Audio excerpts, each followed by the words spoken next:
Life Management Science Labs would like to acknowledge that we live and produce this podcast on the traditional lands of the Wurundjeri people. We'd also like to acknowledge the traditional owners of the lands of our listeners and our international colleagues. We'd like to pay our respects to their elders past, present, and emerging.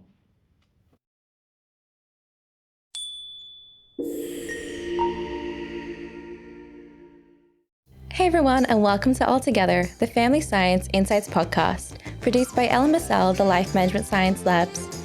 We are champions of life management science, providing structured insights informed by science and inspired by practice on key aspects of conscious living. Each week we bring you scientific and practical insights on each element, with the expert knowledge of professionals in the field. I'm your host, Dina Sargent. Let's get started. Hey guys, and welcome back to another episode. Now, when it comes to sibling relationships, sibling rivalry, jealousy, empathy can sometimes be the result. When dealing with that relationship, with the addition of a disability, sometimes it can impact that very relationship. To help us in talking about this very introduction is Carolyn Shivers. Thank you so much for joining me on the show today, Carolyn. Thank you so much for having me. I really appreciate it. Now, as our guest today, could you tell us your role in guiding families and its importance in strengthening sibling relationships? Absolutely. So my name is Dr. Carolyn Shivers. I'm an associate professor of psychology at Niagara University, which is in Western New York in the United States. So my primary role is essentially as a teacher of undergrads in preparing future parents, and some of them may currently be parents. In addition to my roles in teaching, I'm also a researcher, and I provide workshops and just sort of casual consulting for families. Consulting makes it sound really obnoxious, but I give advice to any families that ask for it. Mm-hmm. And during your work and what you do, what has been some of the most common frustrations parents and possibly children face when trying to pursue that interaction and trying to sort of understand the sibling relationship when it comes to a disability? Yeah. A lot of times it's sort of the good old-fashioned parents just don't understand. Parents see a relationship from their perspective, from their adult perspective, from their parent perspective, and the non-disabled sibling is seeing it from their perspective, from their child or adolescent perspective, from their sibling perspective. And it can be a lot of just, you don't understand what she's like. You don't understand what she does to me. You don't understand what my friends think, anything like that. And there's the idea that most children with a developmental disability, particularly with an intellectual disability, are not born into a family where anybody else has an intellectual disability. There can be multiple siblings, and it is almost certainly an identity that is not shared with the entire family. And there are some cases of that, and that tends to be more environmentally linked. Cases like lead poisoning and things like that. So if a child has an intellectual disability in particular, then that's not something that the rest of the family really understands. And it's usually not something that the rest of the family has lived with. So you're trying to manage a relationship where one person in that relationship truly does have a unique perspective. Everybody has their own perspective. But for the sibling with an intellectual disability, they can think, literally nobody understands them. Nobody knows what it is like to be a sibling with an intellectual disability. Mm-hmm. No, that does seem like such a conflict of so many different situations when it comes to either one of the family members feeling like they feel left out or missed out on certain activities when it comes to family situations or gatherings that they can't really bring themselves to be a part of. So that definitely does seem like such a great introduction into our topic today. But before we even dive into it even further, I would love to get to know some of your recommendations as well as some of your interests by playing our show's favorite game, a favorite little icebreaker. Now, to start off with, what is the most recent book that you've read? I was actually really excited for this question because I just finished a book called The House on the Cerulean Sea.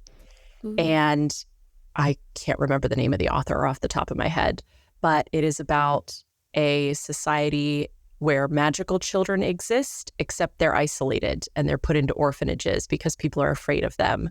So there's a non-magical man whose job is to go and, quote unquote, inspect these orphanages to make sure that the government's not wasting its money or anything. And it's just fascinating and beautiful and heartfelt and creative, and I really enjoyed it.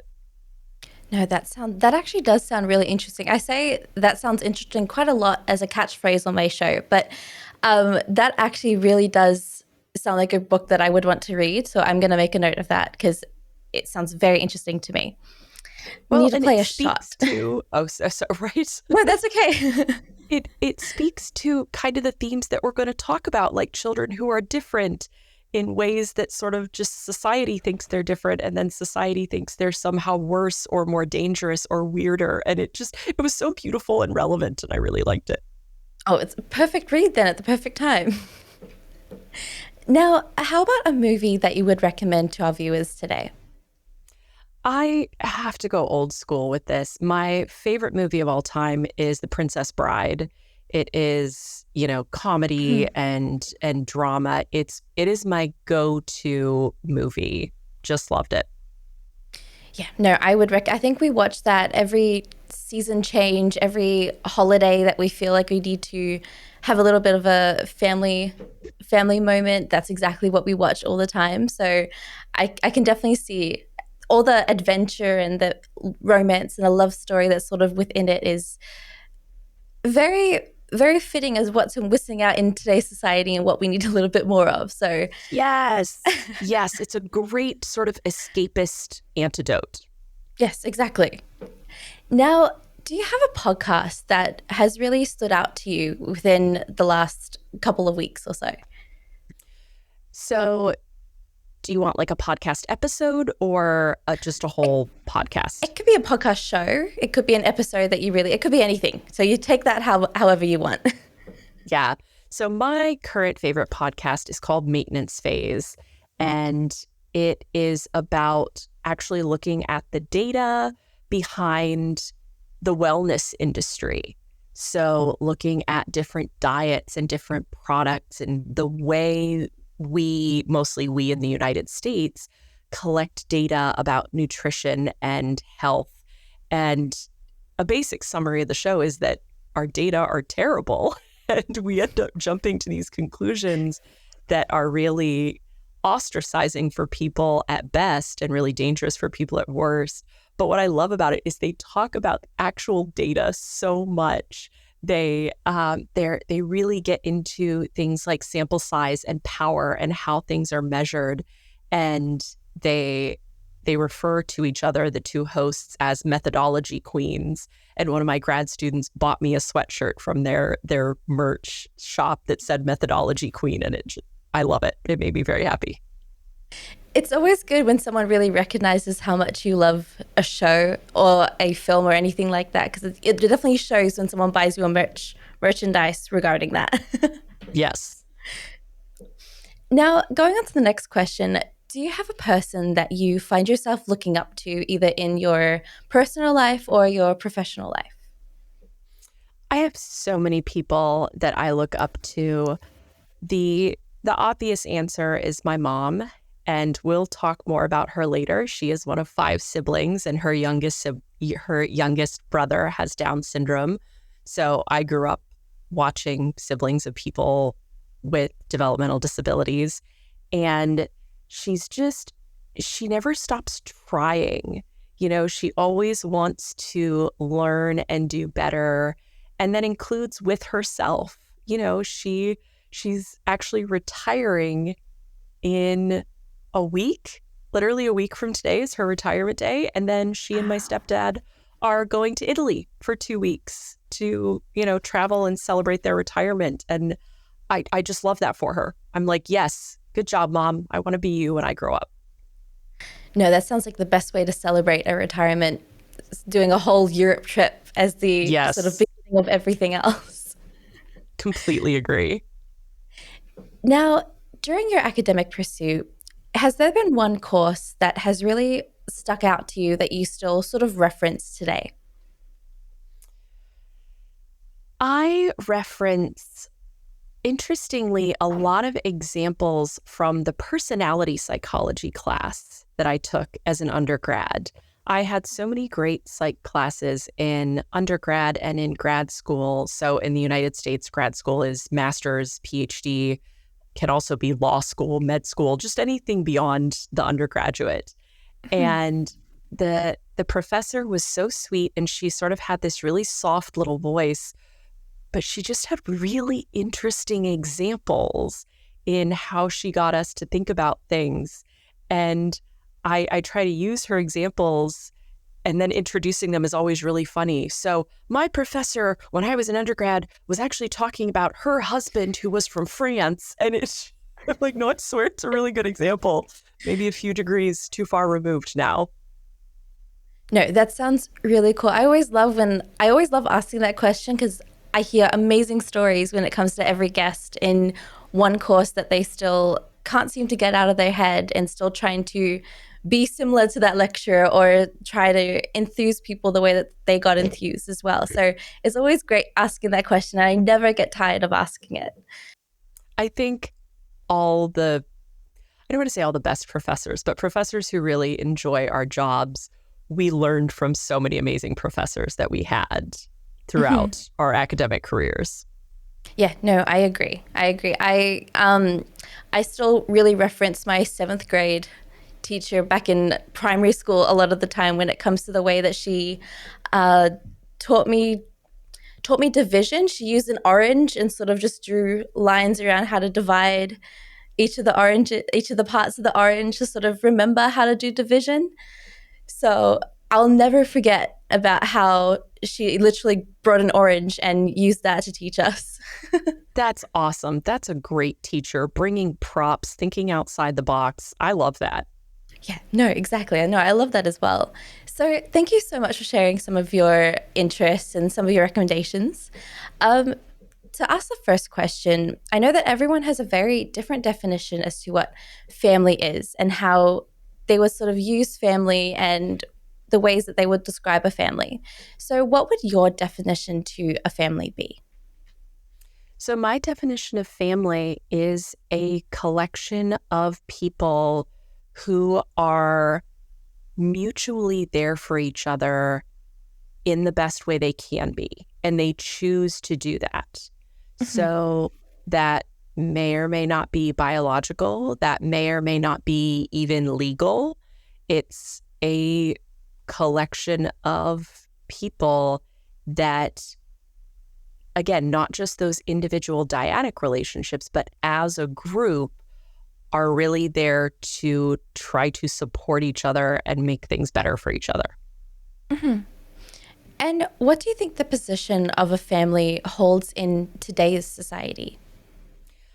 I think families are they've always been important in society. Mhm. And I think with the potential slow yet maybe really meaningful expansion of the definition of family, that these different types of families are so important because it helps us acknowledge that you can have a family even if your biological family does not provide that kind of support and Mhm. wanting you to be the best you can be. I grew up in not only a very large sort of biological and legal family, but a family that has, in some cases, especially on my mom's side, a lot of extended family that they refer to as aunt and uncle and cousins. You know, my mom has these family friends. It's my grandparents and their two sets of best friends, they're couples, and they all Mhm. call each other, aunt and uncle. And I think I was 12 years old before I knew I was not biologically related to these people because, Wow. it's Aunt Nance and Uncle Terry and Uncle Joe and Aunt Marge and all of mom's cousins. And yeah, that's what it is. So now with my friends, as my friends are having kids, I'm Aunt Carolyn or Auntie Carolyn, and kids that I have, my friends will be Auntie Katie and Auntie Bertrana and Uncle Jeff. So I think these ideas of family can be what we're born into. It can be what we are legally added into through whatever venue or way that may be. And it can also be who we choose to be really close to. So one more quick example, one of my friends who has kids that I'm Aunt Carolyn, he has 5 kids, he and his wife, and they were all born within 5 years. And the last 2 were Wow. twins. So when the twins were born, it happened to be during summer. And so I wasn't working as a professor. And I said, yeah, I can come help. So I drove over and I stayed for several nights at a time, like helping do middle of the night feedings and taking the older kids out and just helping them and being a part of their family however I could. That's such a great example. And I love the way that you describe the position, the strength that that family sort of creates. And I grew up very similarly in a way that it wasn't just out of, because I grew up in an Asian household and we use aunt and uncle with basically everyone that you meet. Next door neighbor could be an aunt and uncle, and not really knowing how we're related to them in any way, but still that's just out of respect that we say that. But it became such a way of showing how much we care about them and how much they are relevant in our family and in our lives. So it became not just out of respect, not just out of the Asian culture that we usually have when it comes to aunt and uncle, but the way that we sort of say, we respect you greatly enough for you to be called that and for you to have that status of being this close in our family, or this we didn't have, it was basically all of my family, distant family, all the relatives are all in different countries, different parts of the world. So growing up, just the 4 of us, there was that huge understanding that we had to make our own family. We had to find a way to build our own little community. And pretty much people down the road were aunt and uncle, people everywhere, people in our community, people in the community hall were all aunt and uncle to us. And that was such a great way of filling that void of not having any distant relatives close by, or not being in great communication with them as much as we would have liked. So yeah, I can definitely see the use of aunt and uncle being so important in today's society, and still having that great amount of respect on both parts of, okay, this is how much I really care for you. And yeah, I'm definitely going to force all my kids to use aunt and uncle throughout their entire childhood. It gets a little weird. It gets a little weird now when I'm 25 and I'm still calling the next door neighbor aunt or uncle, or still calling some of my mom's friends aunt and uncle. So it gets a little bit weird when I'm pretty much not that much older than them. But when I'm younger, that was definitely something that was a non-negotiable. So I'm definitely going to force my kids to do the same. Yeah. Well, and especially for younger kids, it's so important because it helps distinguish, this is a grown-up we can trust. If you say Miss or Mister, that can be anybody. That's any grown-up. Aunt or uncle are people that we can trust. They're people in our family. Yeah, no, that's true. That's actually a really good point. I never really thought about it in that sort of sense when it comes to how important it is to show that they're okay. You can go to them and they'll help you out. So no, that's a great way of sort of looking at it. Now, I did mention something earlier about empathy and empathy in sibling relationships. So could you explain what that role is within families with disabled members? Yes, absolutely. So the first thing to note is that empathy from a scientific perspective has a few different versions, I guess, or different ways that you can be empathetic. So there's something called perspective taking, which is sort of the cognitive aspect of empathy. So I can understand what you are going through and why you might be perceiving things this way. Then there is the sharing of emotions. You cry, I cry. You feel sad, I feel sad. And then there can be more, they call them more like fantasy empathy. And that's just really getting into and getting worked up over fictional characters and really feeling like they're your friends and empathizing with them. So when we think about empathy in families of children with disabilities, and most of my work has been families of children with intellectual disabilities, as well as some developmental disabilities, the empathy can be really important in sort of any version. And the perspective taking can be maybe a little more important, but also a little more encourageable. Like, it's really hard to get people to be sad with other people. Like, look, that person is sad. You need to be sad. It's not as teachable. But the perspective taking, we can listen, we can talk, we can describe, and we can practice that. So when it comes to siblings of individuals with disabilities, or particularly siblings of individuals with intellectual disabilities, helping that non-disabled sibling to be able to recognize, look, this is really hard for them. This is something that their brain takes longer to process. And by encouraging that cognitive empathy, it can really help siblings learn to be more emotionally responsive. And not everybody needs that in the same way. We'll talk a lot about individual differences. But again, the understanding aspect of empathy.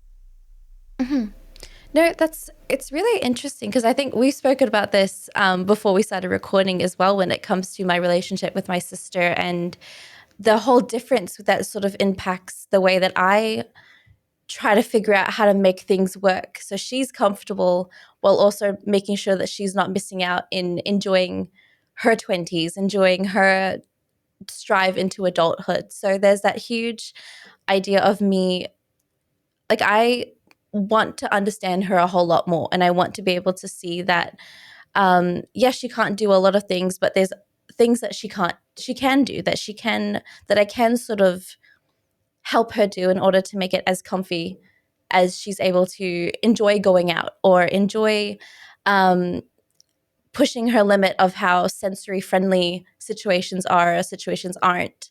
An example of that I've just really thought of in recent years is there's an exhibit for the Van Gogh sort of interactive exhibit that we have in Melbourne. So you get to, the whole walls are covered when it comes to his paintings and sort of being moved and everything. And she's not able to do it. She's not able to sort of be in a place where it feels enclosed, where pictures are moving out of every sort of up the wazoo and everything sort of moving around. So I went in for her and I took videos of everything so she could see it.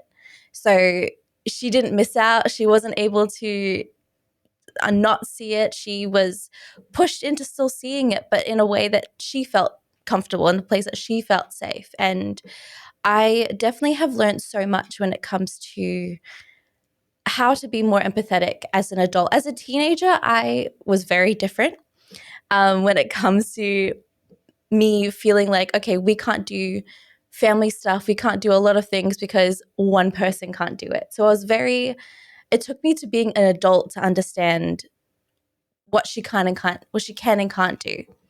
But as a teenager, I was like, okay, why can't we go to a theme park just because she can't? It doesn't mean she has to go on the rides, but she can just go and like sit down while the rest of us go on a ride. Or I couldn't go with both my parents because one of them had to watch after my sister or stay back with her. So it was always that that idea of me feeling like I missed out in a lot of things as a teenager, not being able to share experiences with her, and also not being that close with her because I wasn't able to really sit down and understand. So I know we'll talk about adolescence when it comes to and it comes to the relationship, but I've only realized as an adult that there's so much that she can do, but we just need to figure out how she's able to do it. It is a very different thing. Yes. Yeah.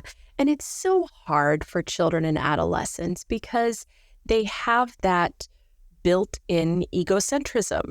It's natural. It is part of the developing brain that they see things from their perspective. So this idea of, but wait a minute, I want something and she wants something, or I want something and she doesn't want something. Why do we always default to what she, quote unquote, doesn't want rather than what I want? It's so hard.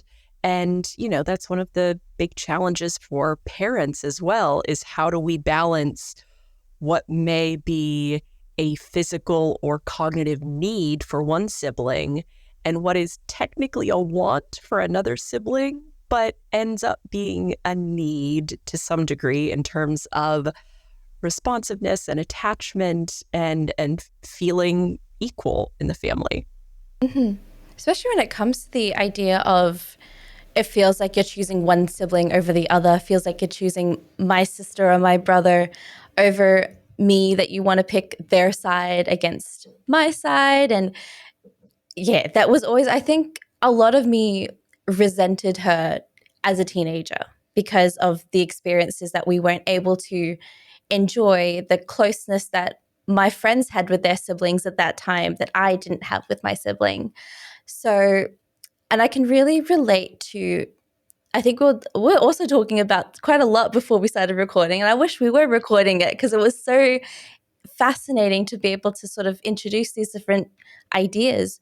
But when it comes to the topic of feeling left out or feeling like we missed something, there's that whole lack of engagement as well that a lot of adolescents would feel throughout, whether it's they're adolescent with a disability or whether they're adolescent with indirectly experiencing the disability. There's that whole idea of we're not feeling understood, especially when it comes to teenagers. And teenagers are already dealing with a lot, but that whole idea of added addition with a whole lot of other things that they're also having to deal with within the family is something that is, I think we don't speak about it in terms of disability or neurodivergent kind of disability and all these other things that we're sort of dealing with today.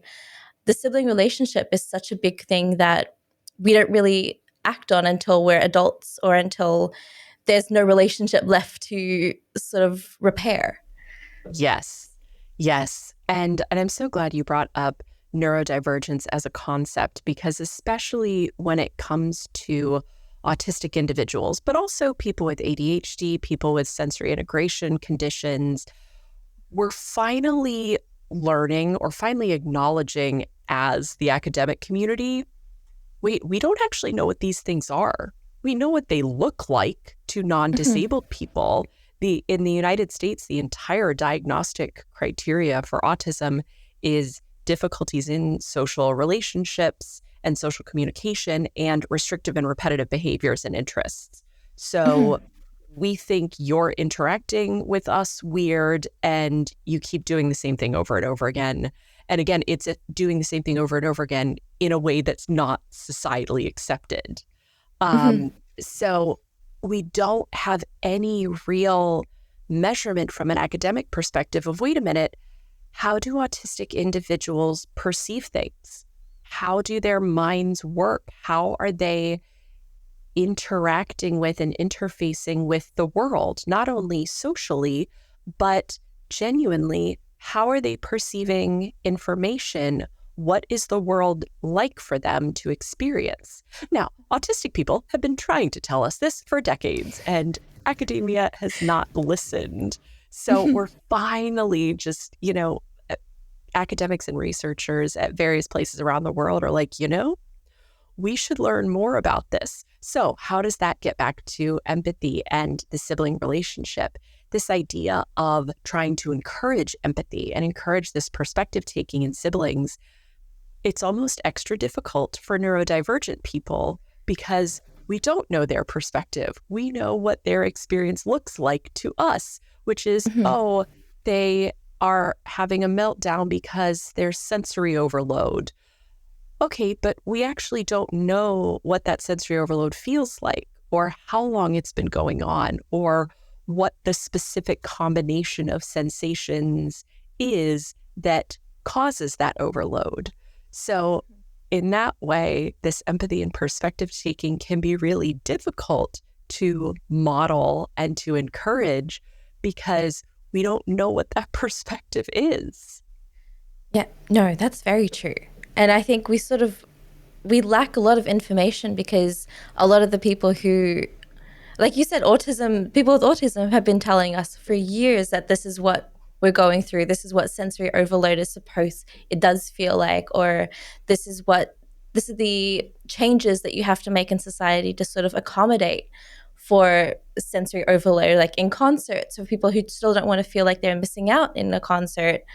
But when you're kids, a lot of parents still lack that information or lack that support to be able to really acknowledge the fact that this is what they're dealing with and this is the experience that they're having.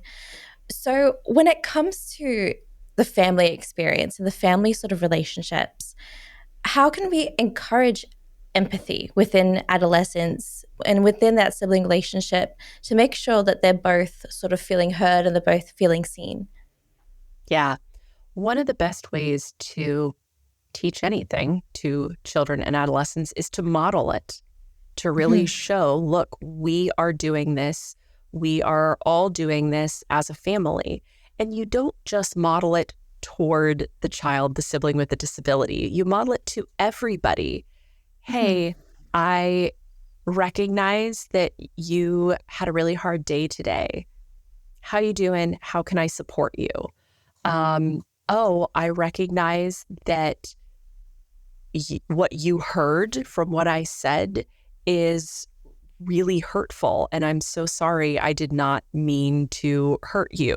Modeling that with everybody. Now, perhaps especially for the child with a disability, for the sibling with a disability, the parents might need, especially early on, to be a little bit more vocal and demonstrative about that empathy. So, okay, this is really hard for her. Oh, look, she really likes this. This is making her really happy. And then maybe work on problem solving together. Okay, so she really likes this, but the sound that she's making is really interrupting your homework. What are some ways that we can problem solve this so that nobody is being hurt and everybody's getting what they need? And finally, just acknowledging, yes, depending on the type of disability that your sibling has, they are going to need more. They are going to need more attention. They are going to need more of mom and dad's attention, more time, things like that. And then as children get older, we can maybe explain this is because society isn't set up for disabled people.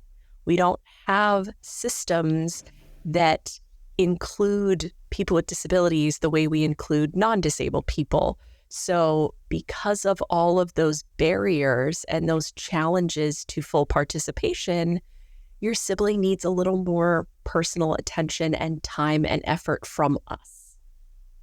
Not for young kids, though. Young kids still struggle to understand systems. Grown people struggle to understand systems. Who am I kidding? Yeah. There's no comparison when it comes to that. But I think especially when it's sort of dealing with, I think we were talking about the extent of the disability as well. Some disabilities who are nonverbal as well, who aren't able to sort of express how they're feeling in a typical sense, whereas like they sort of say, this is how I'm feeling. They're sort of having to exert how they're feeling in a different way or express a little bit more vibrantly, for instance. So when it comes to those relationships, I've had a family member who is autistic, who is nonverbal, who is not as attentive as the other sibling, for example, and they usually have to end up forcing them together in the same room in order to sort of help that, which did strain their relationship as an adult when it made both of them resent each other, when it made one sibling resent that sibling to the extent where they don't really want to be able to stay in the same room because it's inconvenient or because it's. So when it comes to, I think, going back to empathy as well, sometimes forced empathy is not something that we can't force a teenager to sort of understand. So how would you sort of try to do it in a way that's not also feeling like that is forcing a friendship or forcing some kind of relationship to happen? Yes. Oh my goodness. As you were telling that story, I was like, no, don't force them in a room together. That's a terrible idea. Not that, of course, they had the best intentions. And in those cases, you try to do things as a family as much as possible, even if that's eating dinner in the same room. Because, for some people with disabilities, eating at the table might not be possible every day. Maybe depending on the temperature of the food or just what kind of feeling they're having or what their body is doing, they need to sit in a soft chair over in the corner, okay? But they are still part of the family. They are still together. And then as you are encouraging those activities, again, never forcing to the extent that it's possible. And I know for so many families, you don't have the option to not force people to be together because you can't, as you described with your sister, necessarily have one parent go off with one sibling and one parent go off with another. Like, no, we do have to do things together. There's only one parent or there's more than two siblings or whatever it is. So you work on these activities, and again, you model the equality and the reciprocity. So for everything that you're maybe trying to communicate to the non-disabled sibling, like, oh, look how happy he is, he really seems to enjoy that, you're also communicating to the disabled sibling saying, oh my gosh, your brother did so great at his basketball game today. Aren't you proud of him? So that you're really sharing that this is a bi-directional relationship and you recognize that. And we know that people have different relationships. What we want for siblings is a lack of animosity. We want respect. We would love to have affection and love and, all of those close, warm, caring sibling feelings. And that's not necessarily going to happen for every sibling pair, and especially not at every stage in their life.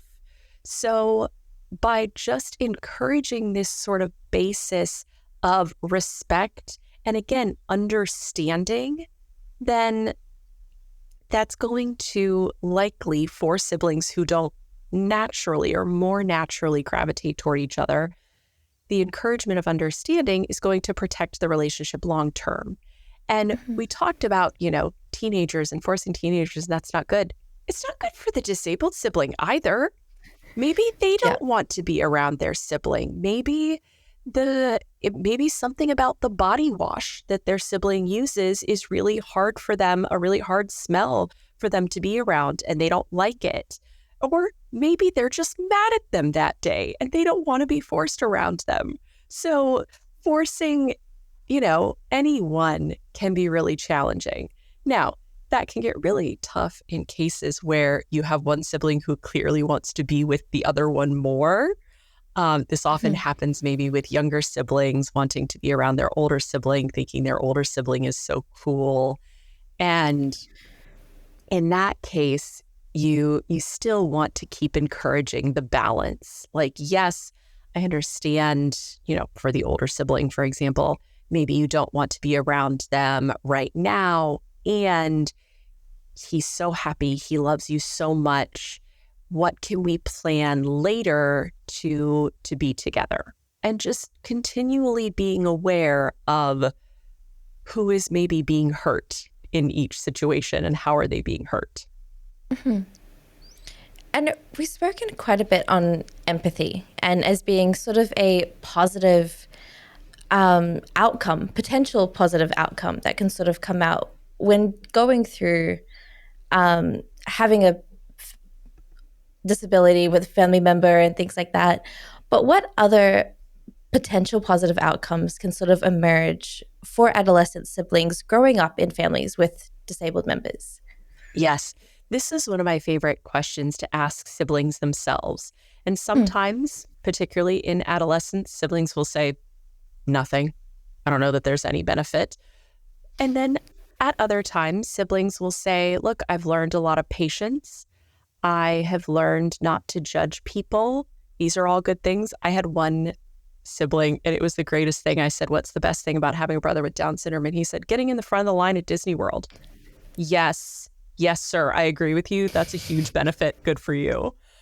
But in terms of, sort of life lessons that they learn, this learning to understand and perhaps have more of a respect for the breadth of human experience is something that I think all of us could benefit from.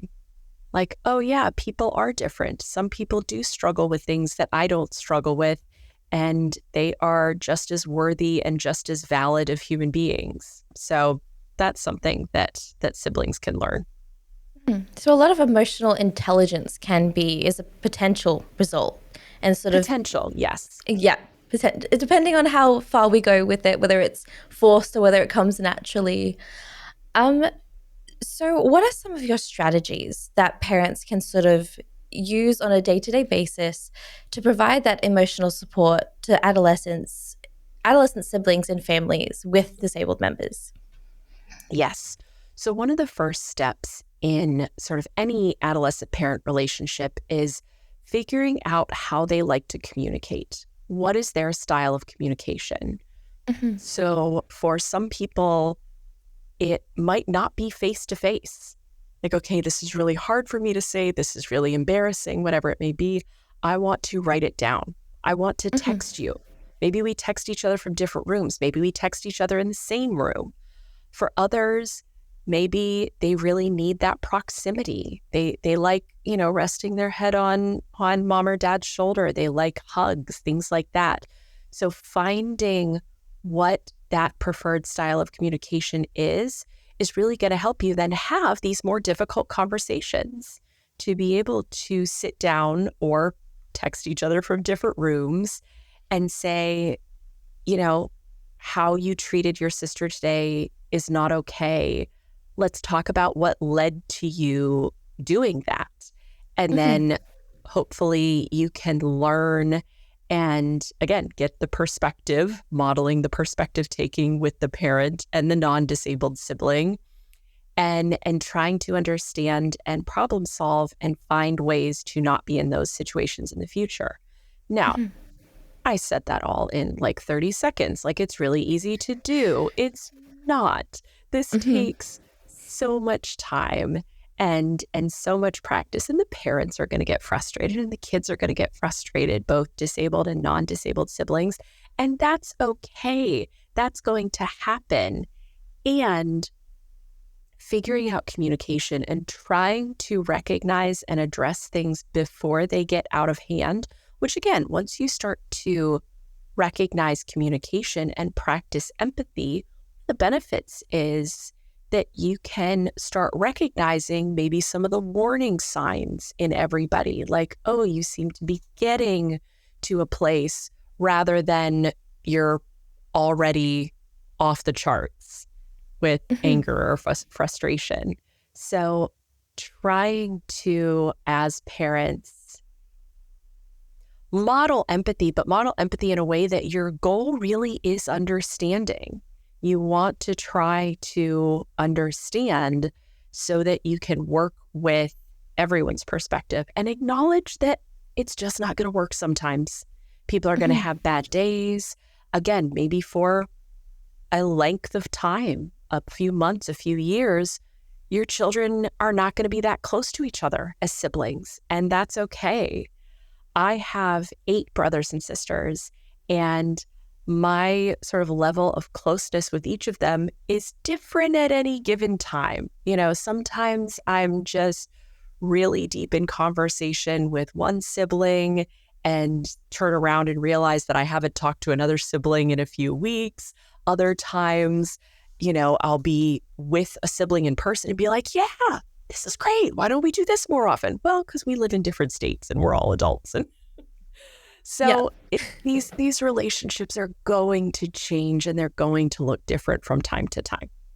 Mm-hmm. And I think when it comes to, going back to that whole idea, the whole conversation we're having about forced relationships and compared to having it naturally, there's that huge difference as like from my relationship with my sister as growing up compared to what we have now, where I'm probably emotionally attached to her a little bit more now than I was as a teenager, where I'm the first person that I want to tell when something good happens, or when I'm going through something, she's the first person that I want there and I want to tell her. But as a teenager, there's that whole idea of, like you said, that the whole idea of the egoistic side that sort of naturally comes up, where we're just so focused on what we want. We're so focused on how we sort of go through things rather than thinking about how they're also going through things. But when going through with relationships later on, I've learned to take my time with it. And I've learned to, okay, we're not always going to get along, but it doesn't mean that we're always going to fight. Yes, exactly. So there's that difference that we have now. Yes. And there may be times in the future as your individual lives develop that you have less time and energy to devote to your sister because you're going to be devoting it to your kids or, your spouse or someone else. And that's okay too. So maybe you won't physically have the time to go into the Van Gogh exhibit and take videos for her. But that doesn't mean that you care less. It doesn't mean that, your whole relationship has blown up and it's never going to be the same. It's just, look, this is the stage of life that we're in right now, and things are going to be a little more difficult. Mm-hmm. So going into how parents can sort of be a part of the joining two siblings together and sort of helping that relationship, how can they promote a healthy sibling relationship between the disabled child and the adolescent sibling? Yeah. So that's such an interesting question because it's going to look different for every pair of siblings. Mm-hmm. We were talking a little bit earlier, again, about this idea of type of disability, potential level of needs for a given sibling. So if a child has cerebral palsy and communicates nonverbally and uses a wheelchair and just needs a lot of sort of physical support, the relationship between that sibling and a non-disabled sibling is going to look very different than the relationship of a non-disabled sibling and a sibling with Down syndrome who does communicate verbally and does move around and, maybe just processes things a little more slowly cognitively and maybe has slightly less flexibility. Although I say that, and my mom's brother is incredibly flexible. He'll bring his legs up and just cross them. And he likes to sit like that. So that was true. Consciousness. So less flexible wasn't a good example necessarily.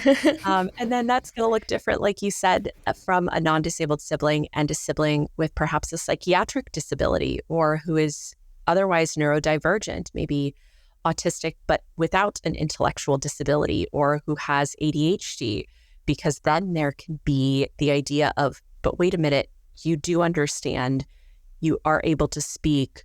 So why is this thing happening now? Why don't you understand X, Y, and Z when you're so good at A, B, and C? Mm-hmm. So with how parents encourage things, it's going to look different. So if we start with perhaps the example of a sibling with a disability that has a lot of support needs that society deems extreme. And I always try to say it this way because we all have needs.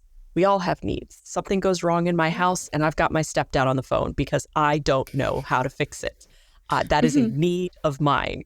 So why this idea of if someone needs help bathing or dressing, that's somehow a special need or an extensive need. Like, why? Who says? So anyway, this hypothetical sibling with a lot of personal care needs, in that case, it's going to look less egalitarian. And that's actually a phrase from a research paper that some wonderful researchers, I think at University of Wisconsin, did ages ago, which basically means there's less equal levels of give and take. It's going to be maybe a lot more giving from the non-disabled sibling and less functionally equal reciprocity, okay? Mm-hmm. That sibling, the sibling with a disability, is unlikely to hold a job. Not impossible, but people with disabilities have the highest rates of unemployment. Society does not like to give disabled people jobs.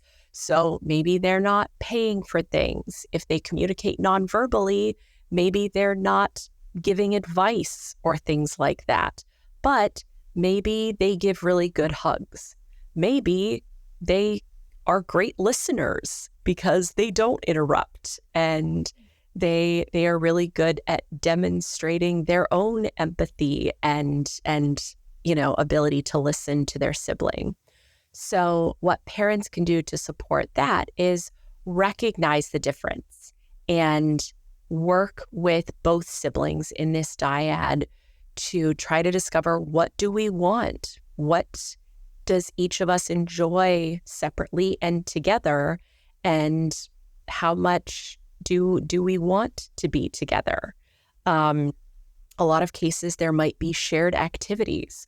So for my uncle, who does not have a mobility disability, he's able to walk, albeit slowly, as he gets a little older. My aunt took him go-kart racing the other day. So just in those little go-karts. And as my uncle sent around the videos, we're all like, why did we not think of this before? This is a great idea. So finding activities like that. Now, for the sort of next hypothetical dyad of a sibling who does communicate verbally or perhaps partially verbally and has an intellectual disability, there's going to be that realization, helping siblings reach that realization that, okay, maybe we want different things. And especially for the non-disabled sibling, helping them realize, like, look, she may not always understand that you maybe don't want to be with her right now, or maybe can't be with her right now. That's something that her brain has a harder time processing. So encouraging patience, and as parents, helping set and enforce those boundaries. So we talked about not forcing relationships, but helping to maintain the siblings' boundaries is going to be really important, because then the non-disabled sibling, doesn't always have to be the bad guy in saying, no, you can't be in here right now, go away, because that's also not helpful for the sibling relationship. Now, for this last hypothetical pairing, we're looking at two siblings, neither of whom have an intellectual disability, but one of whom has some variation of neurodivergence, be that a psychiatric disability, ADHD, autism, something like that. And for that pairing, we're really working on, as parents, encouraging that perspective taking. Like, what does this look like? And sometimes that might literally look like practice for both siblings. Okay, what does this look like? We're going to stop. We're going to think through how to communicate in a way that is not hurtful. How can we demonstrate our respect and our care and our love, and helping them work on those relationships. Again, not force, and with this foundation of well understood communication, but again, a little more of the overt sort of guiding through what do you both want in this relationship, and how can we as parents support that? And all of these can work with any potential siblings. It's every family's unique, of course, and different things are going to work for different people. Yeah, I think the thing that like I'm sort of realizing as you were talking is the fact that whether you're disabled or no, that's still always going to be the case when it comes to two siblings in different ages who aren't sort of in similar age groups. There's always going to be that kind of conflict. There's always going to be, oh, you're picking a side, you're picking. So it's not really the sibling relationship that we're just sort of dealing with when it comes to disabilities. It's pretty much just how we're sort of interacting between the two of them, whether it's like you're forcing a relationship between two neurotypical children and two siblings who are just trying to not hang out with each other, or one trying to hang out. So the relationship doesn't really affect disabled or not disabled. It's sort of this, I think, the extent as to the amount of care that's needed and the amount of empathy that's needed, the amount of knowledge that's needed between both the siblings as to how best to go through. So when you were talking, I was like, this is pretty much seems like a normal sibling relationship drama that sort of always comes in when it comes to two siblings trying to understand each other. Yeah, it definitely can be. And as we were talking about before we were recording, the extra ingredient in relationships with a sibling with a disability is ableism. So we are all raised in profoundly ableist societies. Like everything about our societies rewards the smartest, the fastest, the strongest, which then not even really implicitly, it's fairly explicit, says like, look, those who are slower or less intelligent or weaker, that's bad. We don't want that. The example I like to give to my students is, I don't know if this is as common outside the United States, but in the United States, if a person is pregnant and somebody knows that they're pregnant, they might ask like, oh, do you know what the gender is going to be, if it's going to be a boy or a girl? For one of the most common answers is people saying, I don't care as long as they're healthy. Like that idea of quote unquote health is seen as the baseline of acceptability for humanity. And for most of us, we are taught to see disability as the opposite of health, which it is not. That is built into ableism. So when non-disabled siblings have a sibling with a disability, they are still getting all of these messages from society that being disabled is bad. We do not want to be disabled. So therefore, disabled people are to be pitied or are to be shunned, just any number of not included outcomes. So yes, you want to encourage these things, these close relationships and this perspective taking as a parent. And first of all, the parents have to recognize their own ableism and their own exposure to ableism. And you then sort of have to challenge these messages that the siblings and the rest of the family are getting. I guess it really comes into play when you're sort of talking about, oh, I feel bad, or I feel bad. Is everything okay? The amount of support that's needed is always, you're not going to get that when it comes to a fully ableist family. But when a family with a sibling with a disability, they're always going to be people a lot more empathetic. It's not like a normalized conversation. It's not like a normalized situation enough for it to be. It's always like people come across and saying, "Oh, how are you going with that? How are you dealing with that?" Rather than, and it's the amount of the lingo that we use, the words, the vocabulary that we use, really set the tone for how that family member with the disability is going to feel, and also sets how everyone else is supposed to feel. Like, how's the adolescent sibling supposed to? Oh, am I supposed to be pitied? Am I supposed to be? Are people supposed to be sorry for me? Praised, like, exactly. Oh my gosh, you're such a saint for doing what you're doing. Well, exactly. No, like she's my sister. Are you a saint for being a sister? Maybe, I don't know. Yeah, no, exactly. And that's pretty much how society sets up the adolescent sibling to be able to think the fact that they're amazing for this to even happen to them, or this is so not normal. This is not something that you typically deal with. Yes, it's so not normal, and therefore it must be so hard. So even if they're getting the message that, oh, they're amazing for doing it, that comes with the message that you're amazing because this is so hard. And you, people are going to internalize that, this idea that like, wow, my sibling is really hard to be related to. Like Yeah. that may or may not be true, and it may or may not have anything to do with their disability. Yeah, no, that's true. And I think when it comes to society, I think we definitely need to think about and what I've learned from doing this show is how much vocabulary plays a part in relationships, in any kind of relationship, whether it's family or not, or friendly relationships or romantic relationships. The lingo that we use, the words that we sort of describe it as, has a huge impact as to how we think we're supposed to deal with it. Yes, we are learning these lessons even as we're not aware that we're being taught these lessons. Exactly. We're set to think that this is a situation that we're supposed to really second guess or really question, rather than just sort of like, okay, this is a normal thing, a normal everyday thing.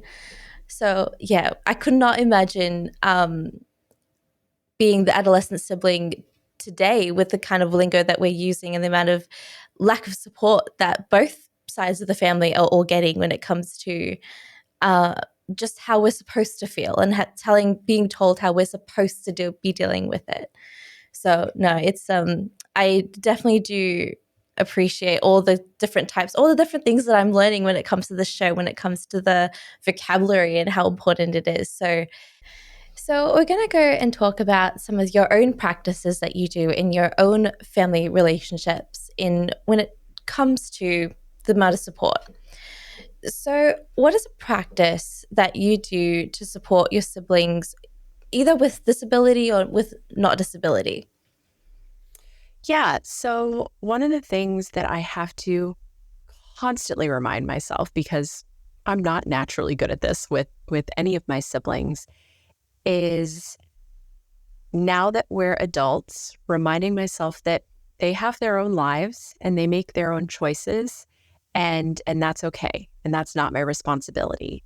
So for siblings of individuals with disabilities, that can be, particularly if maybe your sibling has an intellectual disability, that can be something as small as let them pick out their own outfit. Like they are an adult, they can make that choice. Now, we're not going to get into the whole issue of supported decision making and how, especially in the United States, adults with intellectual disabilities often do not have the capability to make any of their own life choices, are not granted the opportunity or the legal right to make their own decisions, even if they have the capability. So it's not that they don't have the capability. So in my practice, it's acknowledging, yes, my siblings are full human beings. They are people. They have their own opinions and lives and choices. And that is not for me to fix, is the word that comes to mind, because that's how I think of it. I'm like, no, I have to fix it. Oh my gosh, if my siblings listen to this, they're being like, yeah, you practice that, Carolyn, do you? Is that a thing that you do? I promise, I acknowledge that it's something I need to work on. Okay. So when it comes to that as well, what are some of the challenges that you feel that you experience when trying to allow them to be their own human being? Yeah. And again, I think this can apply to siblings of individuals with disabilities. So you want them to be happy. You want them to have their absolute best lives. You want them to get everything they deserve. And sometimes they don't get that. And sometimes it can seem like they're not getting that because of the choices that they're making. And I'm not the one that gets to decide what's best for them or what is their best life. So again, thinking of siblings of individuals with disabilities, maybe they really want a job. So even if you think like, no, there's nothing, this isn't something they can handle, it's too fast paced, people are going to be mean to them. Well, maybe they want it, and maybe they should have, no, not maybe, they should have the right to try it. And they are grown adults and you don't make decisions for them. Mm-hmm. No, I think I'm very much experiencing the same thing when it comes to my sister's own autonomy, and trying to understand that she is her own person, that she is growing up to be her own adult, that her decisions are her decisions, and I can't also protect her from everything as much as I would like to. I can't always be there to sort of tell her, maybe that situation isn't the best for you to go. Maybe you shouldn't take the train. I can drive you if you want me to drive you. I can drive you to the restaurant that you're meeting your friends at. You don't have to take public transport. But there's that idea that, okay, she needs to figure out if she's going to be late to the train, she's going to be late to the train. If she's going to not be able to go because she's overstimulated at the moment, then she can't go. I'm not going to go and say, you should go. I'll drop you there. So, and I'm still going through that. I live with her, so I see her all the time. So I'm always like, do you want me to drop you? So that's always that understanding that I just need to let her be her own person. And it's always the hardest. It is probably always the hardest when you're watching them and being like, I want to be there for you. But at the same time, you have to fall on your own and figure out how to get back up. Yes. And, it's good for people. And we know that for kids, right? We know it's good for kids to face adversity and to problem solve and to learn how to cope with things being difficult. And I think in some ways it can be just as hard to watch adults and be like, okay, you're going to learn and you might be really sad and really miserable and really struggle. And that's okay. That is part of humanity. And, ultimately we're not helping them, and we're probably not even being nice to them, and they probably don't even appreciate it most of the time, or not appreciate it. They don't even want it. Like, it's this forcing that we've been talking about, like the idea of we are forcing our ideas of what their life should be and what decisions they should make onto them. Mm-hmm. No, exactly. And how do you think that this practice and sort of trying just to let them be and trying to let them have their own autonomy, how do you think that has impacted your own perception in your parenting or even in your life? Yeah, so it very much still is a practice. And what I try to do is really empathy, but it's empathy that's based in myself, in recognizing like, okay, look, this is the grace that I would like from people. This is the respect. And I actually do think I have a pretty good understanding of my limits and what I can and can't handle. Not always. We always make choices that aren't right sometimes. So because I know how much I want everybody else to respect those opinions, to acknowledge that I know myself better than they know me, then I really have to provide that to them. Like, they know themselves better than I know them, even though I have a PhD in psychology. You can throw that in once in a while, be like, I know what I'm talking about. I am a doctor, you guys. Like, I'm just saying.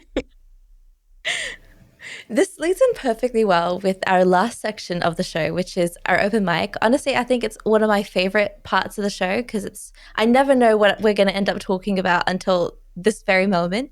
So in the last couple of minutes, I love to get to know some of a topic that you have in mind for our little discussion today, or something that you want to share with our audience. Yes. So we kind of touched on this, but I really do want to talk more about ableism.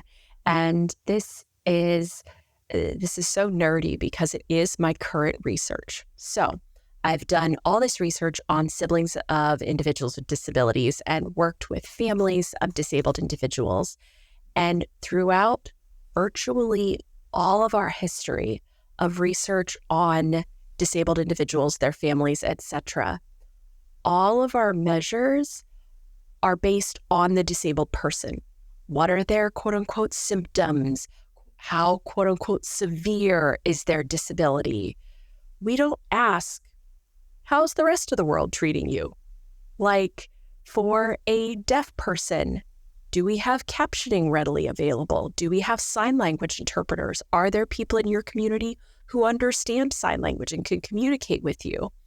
So the study that I'm actually currently doing is trying to develop a quantitative measure of experienced ableism, so that when we do these studies of, people with disabilities have lower levels of quality of life and well-being and whatever story we're trying to sell, when we're looking at those outcomes, we can say like, okay, but this is what society does. Like, I understand there are some individual traits. Everybody's got individual traits, but this is how they are treated. This is how many barriers they face that don't have to be barriers.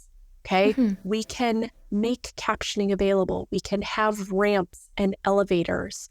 So especially when it comes to families, one of my ultimate goals is to be able to then translate and modify this measure as necessary for family members, because family members experience or can experience sort of tangential ableism. Like, okay, we're gonna go out to a restaurant. We're so excited. Oh, their lift is broken. We can't get in because we have a family member who's a wheelchair user. So that's, again, this sort of tangential or parallel ableism, parallel is not the right word, that the family members are experiencing. How much can you not do? How many options are taken away from you because of the ableism of society? And ableism's not going to solve everything. If we eradicate ableism, it's not going to solve everything. There are still going to be people with conditions that cause them physical pain, things like that. And like, my goodness, if disabled people had even twice as many, 10 times as many options as they currently do, that still wouldn't be as many options as non-disabled people have for anything they do and choose in their daily life. But wow, what a difference that would make. No, that's very true. I one of my favorite additions to that I've recently just seen is the addition of a sensory room in concerts, where people who can't, not just children, but adults who can't even handle the large amount of people that are in a concert, they can go in that room and they can sort of just recapture themselves for a little bit, or recollect themselves for a little bit, and be able to still enjoy an experience that is, I mean, if you think about it, it is set up for a lot of an ableist perspective when it comes to a general concert. So the new additions that they're sort of making it, where they're making it more appropriate for all different types of people, is such a big thing that we're now, I think it's sad that we're now dealing with it, but I'm glad that we're also recognizing the amount of assistance, the amount of changes that need to be made in order for the rest of the world to be able to feel like they can enjoy something that's not just for a certain group of people. Yeah. And to help non-disabled people recognize the existence of disabled people. Like, it's this vicious cycle of our society's not built for disabled people. So we don't see disabled people in society. So then we think, oh, there's just not that many disabled people. We don't need to make these adjustments. So we continue to create worlds and societies that are ableist. So when we intentionally make these spaces and make these options for disabled people, then we are, by proxy, demonstrating to the rest of the world that disabled people exist. No, that's very true. And that's such a great way for us to, a last little statement for us to wrap up the show, and a last little thing for us to really take away when it comes to how we sort of see our own perspective and see our own sort of empathy when it comes to the rest of the world. And how even family members as well going through the similar situations that we spoke about. I'm glad that we're sort of talking about their experiences as well, on both all ends of the area, whether it's being the parent or the child with the indirect empathy to disability, or the child with disability themselves. There's so many different perspectives that we've spoken about today. So I'm so glad that we got to sort of introduce all of them and acknowledge all of them as well. So thank you so much, Carolyn, for joining me on the show today and for talking about this, because it's something that I'm really glad we finally got to speak about on a show that is built on family and built on and speaking about family. So thank you so much for joining me. If there is a way If there's a way that audience members would like to get in touch with you to even speak about something, their own experiences, or something that I may not have mentioned, is there a contact information that I can give out to our audience today? Yes, absolutely. So my academic email address is cshivers@niagara.edu. So it's NIAGARA. There's an extra syllable in there that doesn't get said. And if you search, if you Google Carolyn Shivers Niagara, my contact information should come up fairly soon. Some of my papers and stuff are on there. I don't think my contact information would be too far down. I don't know the Google algorithm. So yes, I am always happy to hear family stories and to try to offer ideas and strategies that people can try and hear what strategies they have that have worked really well that then I can share with other people and have them try. Oh, perfect. I'll definitely have the link down below for easy access for all our audience, just because it's something that does need to be promoted a whole lot more. So thank you guys so much for listening. I'll see you all in the next episode. You've been listening to All Together, the Family Science Insights podcast, produced by the Family Science Labs, a division of LMSL, the Life Management Science Labs. More episodes are available from 10 life management perspectives and can be found by searching LMSL on Apple Podcasts, Google Podcasts, Spotify, and other podcasting apps available on your devices. If you enjoyed this episode, please consider rating our show, sharing it, and subscribing to our channel, as it helps other people find it so that we can grow and bring you more quality resources. More of our work can be found on our website at fa.lmsl.net, where you can join our movement. I'm Dina Sargent. Thanks for tuning in.